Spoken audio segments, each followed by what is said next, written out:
میں نے کہا جو فرشتوں والا سوال تھا ان کا، اس کا بڑا ہلکا سا لطیف رنگ میں جواب دیا تھا، مگر بات یہ ہے کہ فرشتے جب انسان کی صورت میں دکھائے جاتے ہیں تو یہ مطلب ہرگز نہیں کہ فرشتوں کا باقاعدہ انسانوں کی طرح جسم بنتا ہے، بلکہ یہ کشفی نظارے ہوتے ہیں، اور کشفی نظاروں میں بعض دفعہ انسان پہچانتے ہیں، بعض دفعہ نہیں بھی پہچانتے۔ چنانچہ 2 واقعات قرآن کریم میں ایسے ہیں جن سے پتہ چلتا ہے کہ اولو الالباب چوٹی کے بزرگ ایک نبی اور ایک اور بزرگ خاتون کا ذکر ہے کہ وہ فرشتوں کو پہچان نہیں سکے پہلے۔ 2 انبیاء کا متعلق، پہلے حضرت ابراہیم کا ذکر ہے کہ جب فرشتے آئے تو وہ جلدی سے اندر گئے تاکہ وہ بھنا ہوا بچڑا لے کے آئے مہمان نوازی کی خاطر۔ جب انہوں نے کھانے سے انکار کیا تو تب ان کو پتہ چلا کہ یہ خدا کے فرشتے ہیں، انسان نہیں ہیں، ورنہ وہ کھانا کھا لیتے۔ حضرت لوط نے بھی نہیں پہچانا شروع میں۔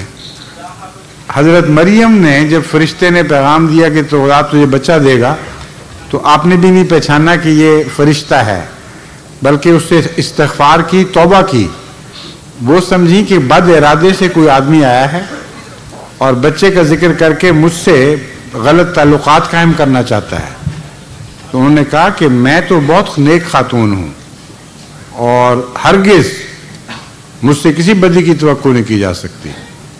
تب اس نے کہا میں تو خدا کا فرشتہ ہوں اور میں تمہیں یہ پیغام دینے لگا ہوں۔ اس لیے جب خدا تعالیٰ کوئی نظارہ کشفی دکھاتا ہے تو اثر اس وقت طبیعت پہ یہی پڑتا ہے کہ اصل آدمی ہے، لیکن اللہ تعالیٰ خود ہی پھر اس معاملے کو کشف میں ہی سلجھا دیتا ہے۔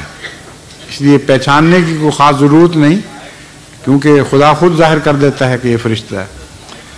صحابہ کے زمانے، حضرت صلی اللہ علیہ وسلم کے زمانے میں ایک دفعہ ایک شخص آپ کی خدمت میں حاضر ہوا اور اس نے کچھ سوالات کیے، اور جب آپ جواب دیتے تھے تو وہ کہتا تھا ٹھیک ہے ٹھیک ہے، آپ نے سچ فرمایا۔ اس آدمی کے متعلق صحابہ کہتے ہیں کہ ہم نے کبھی اس کو پہلے مدینے میں دیکھا نہیں، مسافر بھی نہیں لگتا تھا، کیونکہ اس کے صاف ستھرے اجلے کپڑے، صاف ستھرا جسم، کوئی مٹی کا کوئی نشان نہیں اس کے چہرے پر، کوئی تھکاوٹ کے اثر نہیں تھے۔ جب اس نے سوال مکمل کر لیے تو اجازت لے کر وہ مجلس سے رخصت ہو گیا اور پھر کسی کو نظر نہیں آیا۔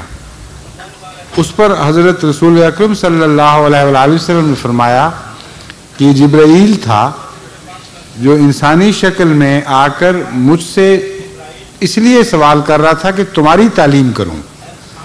یہ وہ مسائل تھے جو تمہیں بتانے کے لیے آیا تھا، لیکن میری معرفت۔ تو اس لیے فرشتوں کا ہر شخص کا پہچاننا ضروری ہے ہی نہیں، مگر جن پر بھیجے جاتے ہیں اللہ تعالیٰ خود ان کو علم دے دیتا ہے، سمجھ گئے؟